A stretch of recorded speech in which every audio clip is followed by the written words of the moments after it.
와서 예수님께 향유를 부은 여인의 이야기를 우리가 들었습니다. 기억하십니까? 그 여인은 이전에 언젠가 주님을 만났고 주님으로부터 용서받았던 여인이었으며 그 간격이 너무 커서 주님을 찾아와서 향유를 부었다라고 말씀드렸습니다. 그렇다면 우리에게 궁금한 것이 이 여인이 언제 주님을 만났을까? 주님의 은혜를 언제 받았을까 하는 것입니다. 복음서 중에 예수님으로부터 큰 도움을 얻었고 용서를 받았던 이 여인과 비슷한 그런 이야기가 대표적으로 두 곳이 있습니다. 하나는 수가성의 우물가의 여인이고 또 다른 이야기는 요한복음 8장에 간음하다 붙잡혀 온 여자의 이야기입니다. 사마리아 수가성에서 주님이 쉬실 때 우물에 물을 길러 나왔던 여인을 만났죠. 주님을 만나 주님이 메시아인 것을 알고 어떻게요? 자기가 살던 그 동네에 들어가서 예수님을 선포합니다. 그 여인은 5명의 남편이 있었고요. 지금도 살고 있는 그 남편이 너의 남편이 아니다라고 주님이 말씀해 주실 정도로 굉장히 힘들게 살고 있던 여인이었습니다. 그런 여인이 예수님을 만났던 것이죠. 할렐루야. 주님을 만나 주님이 메시아인 것을 알고 그의 심령에 그의 삶에 복음으로 주님의 사랑과 긍휼과 은혜로 가득했던 것입니다. 또 예루살렘에서 있었던 일입니다. 서기관들과 바리새인들이 간음하다 현장에서 잡힌 여인을 끌고 예수님께 왔습니다. 이 여인은 예수님 앞으로 던져졌고 그 뒤를 따라온 많은 사람들은 예수님과 여인을 둘러쌌습니다. 바리새인들이 말했습니다. 예수 선생, 율법에는 이런 여자를 돌로 쳐 죽이라고 명령했는데 어떻게 해요? 선생님은 이 일에 대하여 뭐라고 하시겠어? 이 말하는 어투를 보면 여러분 굉장히 날카롭습니다. 주님께 호의적이지 않습니다. 예수님은 몸을 굽혀서 손가락으로 땅에 뭐라고 쓰셨습니다. 이들은 다그치듯이 말을 합니다. 대답을 좀 해보시오. 이 여자를 어떻게 할까요? 대답을 해보십시오. 이 여자를 어떻게 할까요? 대답이 없으시네. 예수님께서는 몸을 일으켜서 주변을 돌아보시면서 너희 가운데 죄가 없는 사람이 먼저 이 여자에게 돌을 던져라 라고 말씀하시고 다시 몸을 굽혀 땅에 또 무엇인가를 쓰셨습니다. 받아쓰게 하신 거 아닙니다. 이 말을 들은 사람들은 하나씩 돌아가고 마침내 예수님과 이 여인만 남게 되었습니다. 그때 주님께서 말씀하시길 여자여 사람들은 어디 있느냐? 너를 정죄할 사람이 하나도 없느냐? 주님 한 사람도 없습니다. 함께 고백합니다. 주님 한 사람도 없습니다.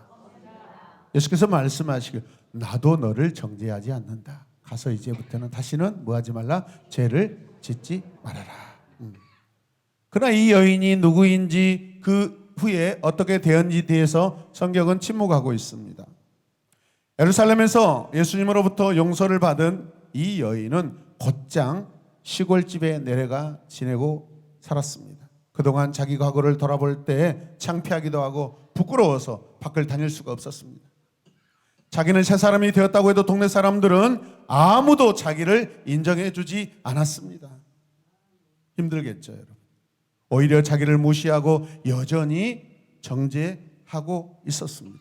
그런데 예수님께서 자기 마을 가까운 도시에 와 계신다는 소식이 들려왔습니다.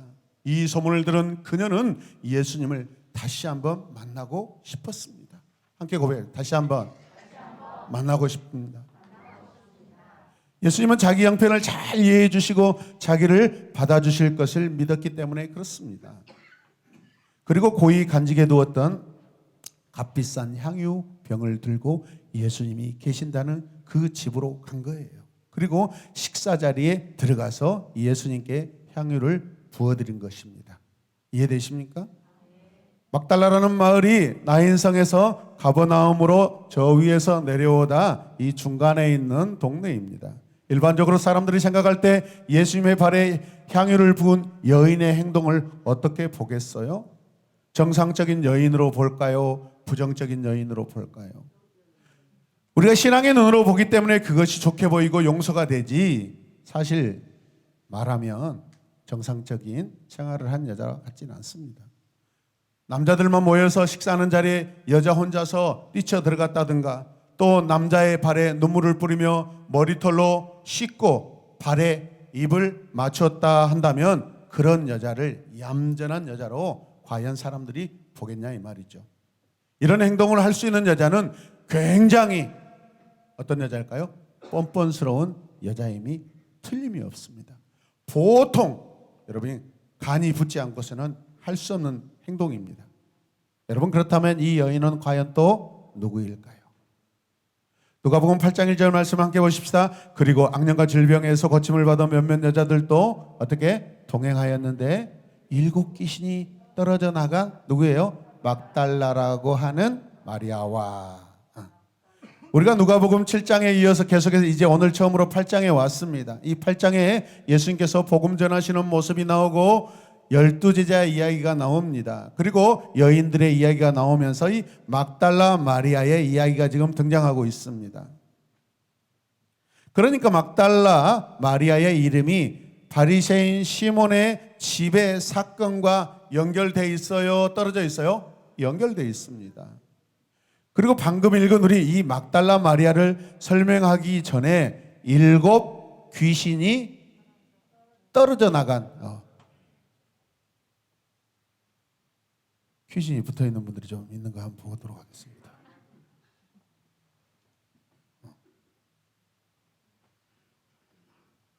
이 여인을 소개하는데 부가적으로 뭐라고 설명해요? 7 귀신이 떨어져 나간 막달라라고 하는 여인이라는 거예요. 다른 이름은 평범하게 이름을 소개하지만 왜 하필이면 막달라 마리아는 7 귀신이 떨어져 나가 7 귀신이 들렸던 여인이라고 특별히 소개할까요? 막달라라는 이름은 그녀가 살았던 마을 이름입니다. 그러니까 막달라에 사는 마리아란 말이죠. 막달라라는 동네는 우연히도 가나에서 나인성으로 가는 길목에 있는 동네입니다. 지금 주님이 계속해서 그 길을 계속해서 여행하고 있고 중간중간에 계속해서 여러분 어떻게 해요? 지금 병자들을 고치고 계십니다. 할렐루야. 과부의 아들을 살려주셨고 그 나인성에서 돌아오는 길에 이 막달라 동네에 가까운 어느 동네에 주님이 지금 머물고 계시는 것 같습니다. 막달라 마리아는 새벽에 주님의 무덤에 향유를 부으러 갔던 여인입니다. 잘 여러분 생각해 보세요. 새벽에 무덤에 달려간 그녀가 좀 담대하고 남다른 데가 있다고 생각이 드시지 않습니까? 제가 과거에 제가 어렸을 적에 방학만 되면 겨울방학, 여름방학 때 어떻게 해요? 새벽에 미명에 일찍 일어나 예수님처럼 일찍이 뒷산에 올라가서 달리기 하며 노루를 잡으러 다니고 막 그랬습니다. 굉장히 비슷하지 않습니까? 예수님의 행적과 담대하잖아요. 그 새벽에 막 여러분 산을 한 3개를 넘어갑니다. 제가 알기로 목사님도 그 산을 많이 오르셨을 거예요.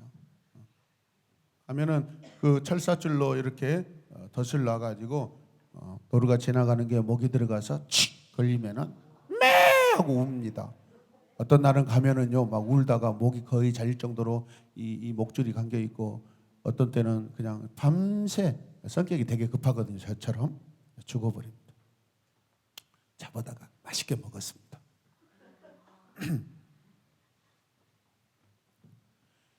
시체에 향유를 부으러 갔던 예수님의 시체에 향유를 부으러 갔던 이 여인입니다. 그렇다면 이 여인은 향유와 깊은 관계가 있어요, 없어요? 있습니다. 한 번 했던 일은요 2번도 할 수 있고 3번도 할 수 있습니다. 한 번 해봤기 때문에 또 할 수 있는 거예요. 향유를 붓는 공동점이 이 여인을 가리킨다고 볼 수 있습니다. 다 함께 한번 고백합시다. 한 번 하면 2번도 할 수 있다. 한 번 헌신하면 2번도 할 수 있고 3번도 헌신할 수 있는 것입니다. 그런데 문제는요 7 귀신 들린 것과 이 거리에 앞서 말하는 이 거리의 여인이 어떻게 조화를 시키냐 이 말입니다. 그 사건이 같이 등장하고 있습니다. 예수님 당시 사람들은요, 거리 여자를 어떻게 이해하고 있었을까요? 우리 할머니들도 도저히 이해가 안 되는 그런 일들이 일어나면 뭐라고 말씀하셨냐 하면, 무엇이 씨었지 제정신 가지고 그런 일을 할 수 있겠어? 라고 말합니다.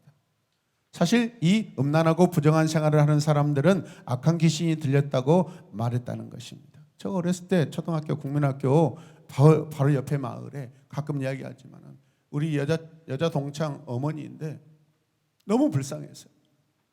학교 끝나고 이렇게 가면은 길거리에 하고 입술이 팍 시커멓게, 눈도 시커멓고 화장품을 칠하지 않는데 온 입술과 눈이요, 여러분 아이라인을 그리는 것처럼 시커매요. 지나가는 학생들 쳐다보면 어머 무서워가지고 저 먼 길로 돌아가고 그랬습니다. 근데 그 아주머니가 우리 반 여자친구의 어머니였어요. 너무 불쌍해. 제 어렸을 때는 이렇게 귀신 들린 분들이 참 많았던 것 같습니다.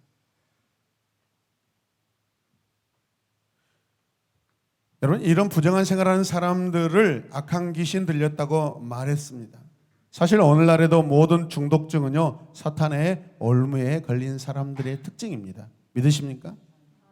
도박에 대한 이야기입니다. 도박에 중독된 사람들 우리가 뭐라고 하죠? 도박에 중독된 사람들은 그가 죽어야 그것이 끝난다고 이야기합니다. 그렇지 않고는 끊어질 수 없습니다. 도박을 끊으려면 어떻게 해야 돼요? 죽어야 돼요. 여러분, 도박에 중독된 사람들 이 오른손을 도끼로 잘라도 왼손을 해버립니다. 왼손도 자르면 발가락으로 여러분 하도 쳐버립니다. 끊어지지 않아요. 주님만이 고치실 수 있는 줄로 믿습니다. 회개할 때 치유 역사가 나타나는 줄로 믿습니다. 나사렛 예수 그리스도의 이름으로 모든 어둠의 권세와 영은 떠나갈 줄로 믿습니다. 성중독도 정신병이라고 합니다. 7 귀신 들렸던 막달라 마리아는 보통 난잡하게 산 여인이 아니었던 것이죠. 내가 귀신이 씌었었지, 내가 제정신이라면 어떻게 그런 일을 할 수 있겠어? 누가의 머리에 이 성경을 쓰고 있는 이 누가의 머리에는 반드시 향유 부은 여인과 관계가 있으므로 이런 내용을 썼다고 저는 생각됩니다. 1절 말씀 보면 그 뒤에 예수께서 어떻게 합니까? 고을과 마을을 두루 다니시면서 뭘 하셔요? 하나님의 나라를 선포하며 그 기쁜 소식을 전하셨다. 12제자가 예수와 동행하였다라고 이렇게 말씀하고 있습니다.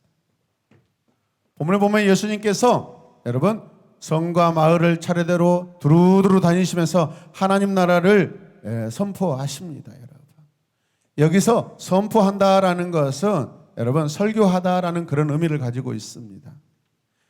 설교하고 하나님 나라를 선포했다. 이 퀘릭스라는 이 단어인데 또 다른 의미는 전령이라는 뜻입니다. 전령이 뭐예요? 전쟁 상황에서 여러분 고국에 또 큰 지휘관들에게 또 어떤 소식을 전하는 그런 사람입니다. 생명의 소식입니다. 이 소식이 전해져야만 여러분 전쟁의 승패가 이렇게 결정되는 것입니다. 너무 중요한, 가장 중요한 소식을 전하는 것입니다. 하나님 나라를 선포하고 설교한다라는 것은 바로 여러분 이렇게 전쟁에 이기냐 지냐 하는 전령을 보내는 일과 똑같다는 것입니다. 할렐루야. 우리 창세기 6장부터 보면 노아의 사적, 노아의 일에 대해서 이렇게 기록하고 있는데 노아는 의인이었다라고 할 때 그 의인이었다라고 할 때 바로 이 단어가 쓰입니다. 그러니까 노아는 여러분 우리가 알기에 그냥 방주만 만드는 것이 아니라 방주를 만들고 밤에는 내려가서 마을에 내려가서 복음을 전령처럼 전했다라는 것입니다. 거의 100년 동안. 믿으십니까? 즉 설교한다는 이 단어, 전령이라는 단어, 예수님께서 설교하셨다라는 말은 주님께서 하늘의 전령으로, 하나님의 전령으로, 여호와의 전령으로 하나님의 메시지를 달려다니면서 전달했다는 것입니다. 전령이 천천히 다니지 않습니다. 자기 몸 깊숙이 여러분 그 편지 소식을 숙이고 여러분 가장 달리기를 잘한, 그게 마라톤의 원조입니다. 믿으시면 아멘. 선포했다는 이 단어는 우리가 잘 잘 알다시피 기쁜 소식을 전했다라는 뜻이죠. 기쁜 소식은 사람들이 전하지 않고는 견딜 수 없는 소식입니다. 저도 예수 그리스도께서 저에게 찾아오시고 나서 제 삶이 변화되는 가장 큰 특징은 뭐냐면 만나는 사람들에게 복음을 전했다라는 것이죠. 제 이 수첩에 여러분 30명, 40명의 명단이 계속 날마다 만나는 사람마다 기록합니다. 그때는 어떻게 그렇게 했는가 몰라요. 지나가는 사람도 가서 일부러 물어봅니다. 어린아이도 그냥 지나가는데 너 이리 와. 이름이 뭐야? 몇 살이야? 어느 동 살아? 적어가지고요 새벽에 기도해 줍니다.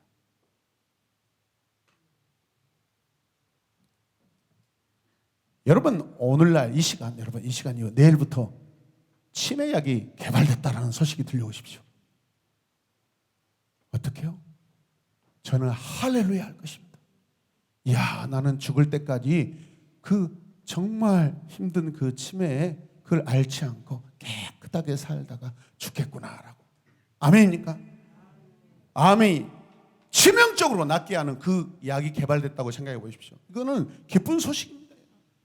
이 땅에 암처럼 가장 중한 병은 없습니다.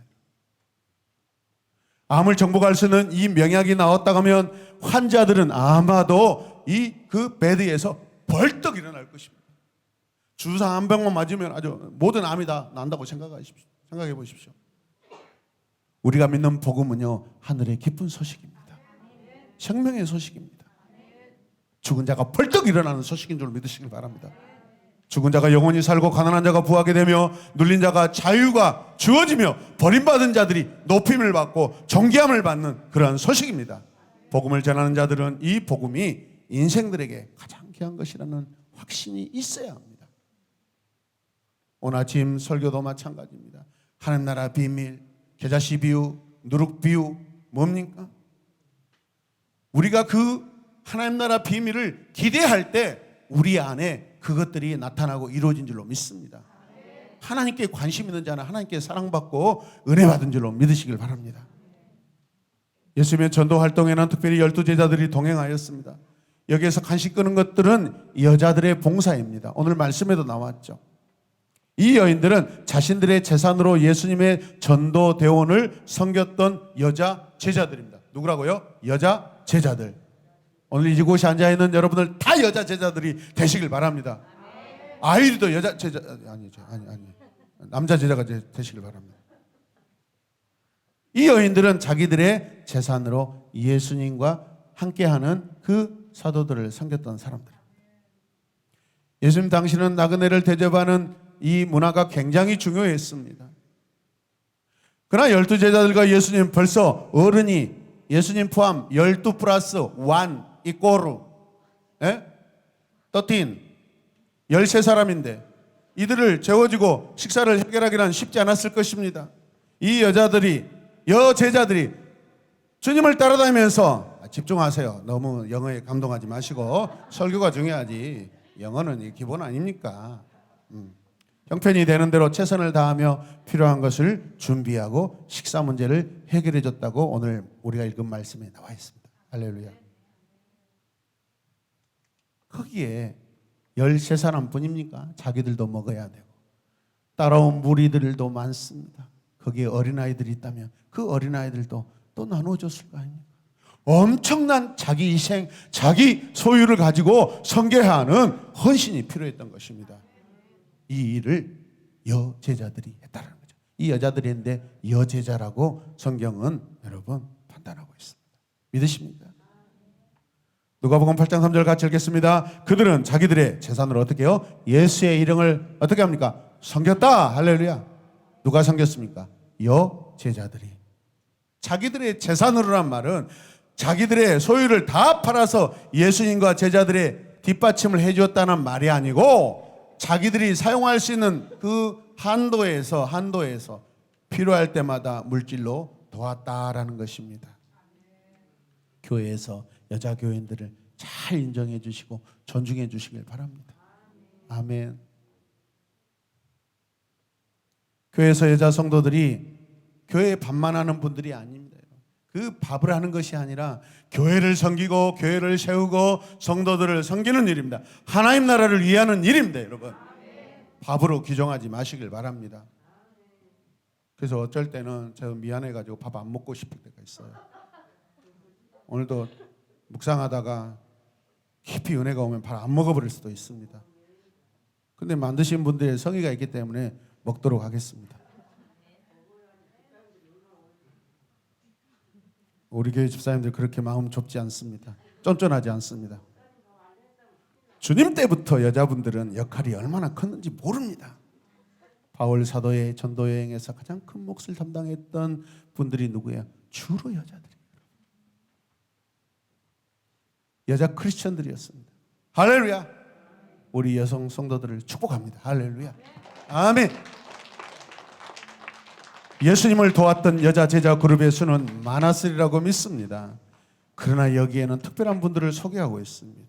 여자 그룹 중에 여러분 특별히 헤롯의 청지기 구사의 아내 요한나라고 소개하고 있습니다.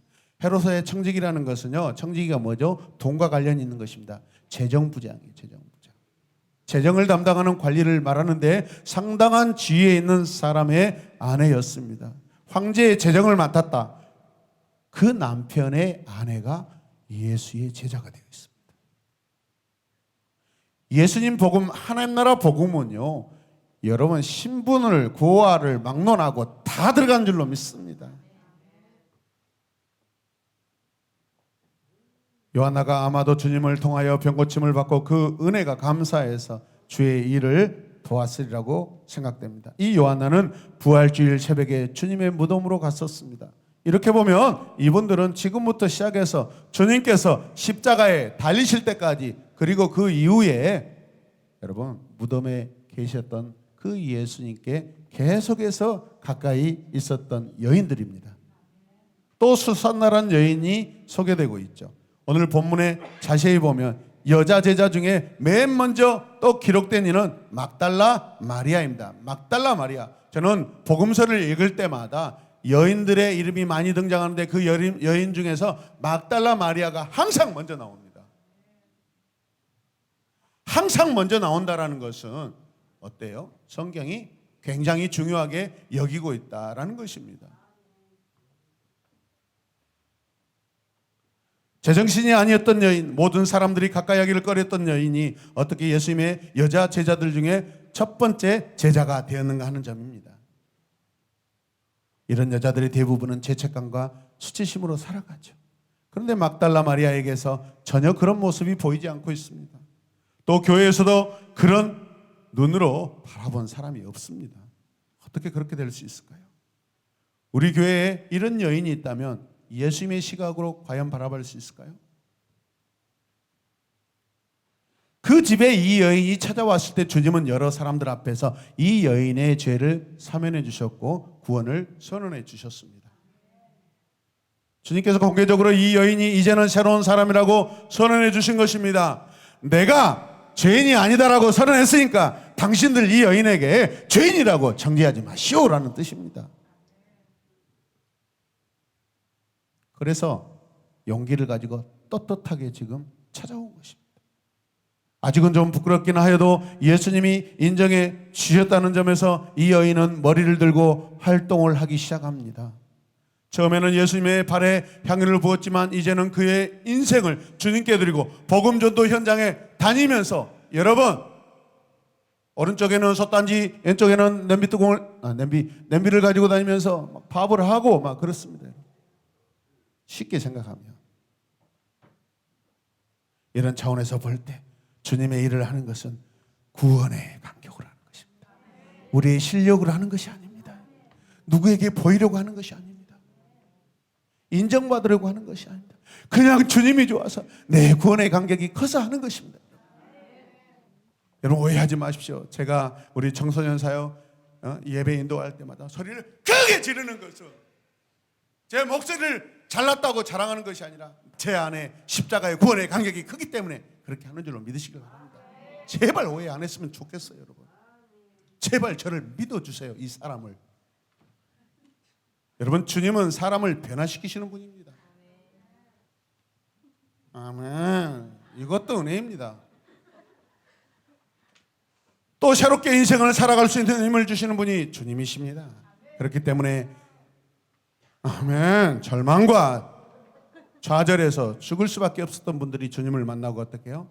새로운 삶을 살게 되고 그분들이 주의 역사에 생명책에 이름이 다 기록되고 있습니다. 얼마나 아름답습니까?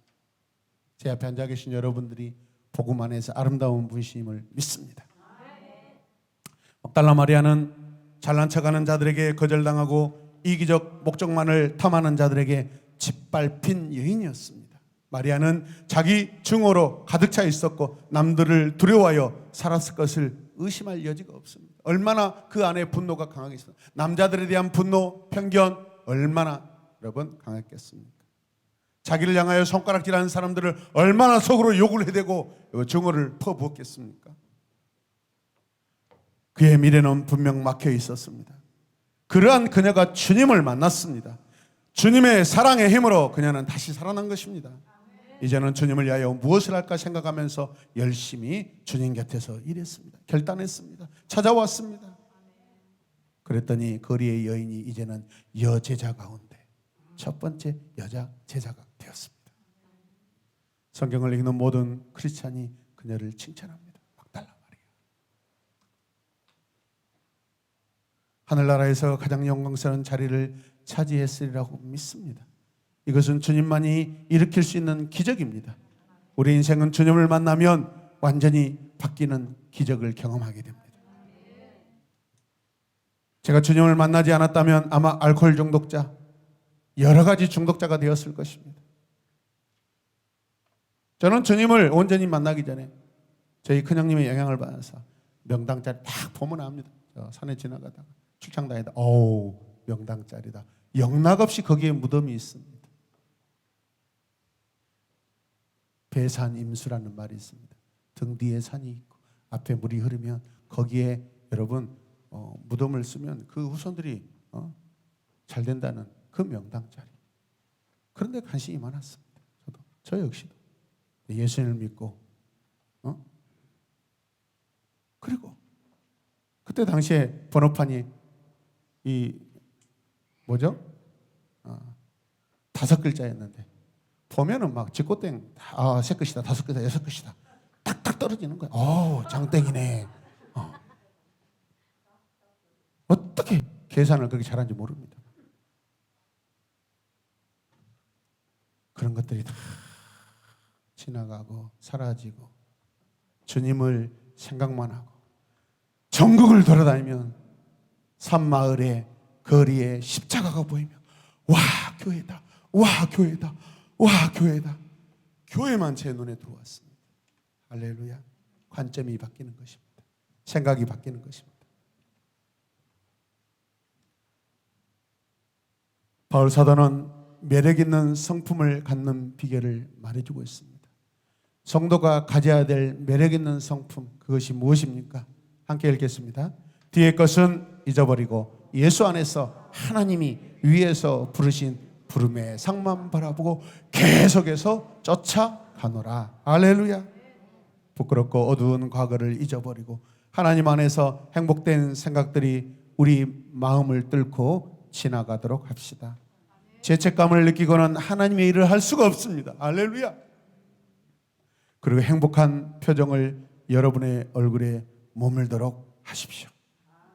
미소를 한번 지어보시기 바랍니다. 저에게 미소를 한번 던져보십시오. 시작.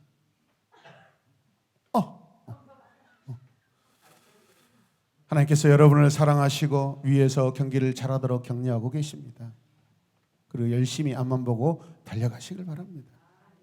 그래야만 행복하고 멋있는 여러분들이 될 것입니다. 누가 주의 일꾼이 될 수 있습니까?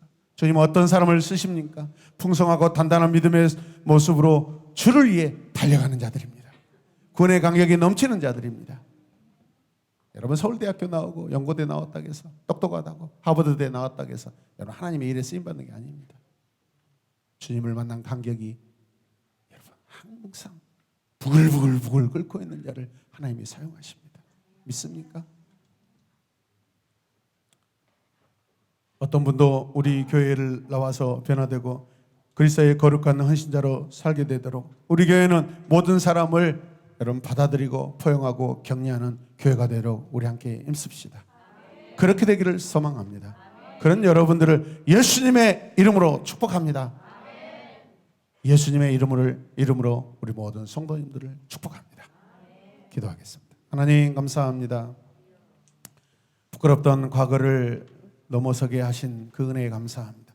그러나 주님이 나를 찾아오시고 만나주셨던 그 구원의 간격을 내가 내 심장에 내 영혼에 부릴 듯 하나님이 주신 성령의 불을 꺼뜨리지 아니하고 하나님 그 불을 주님 곁에서 복음 전하고 하나님 나라를 전하는데 하나님 사용하게 하여 주시옵소서.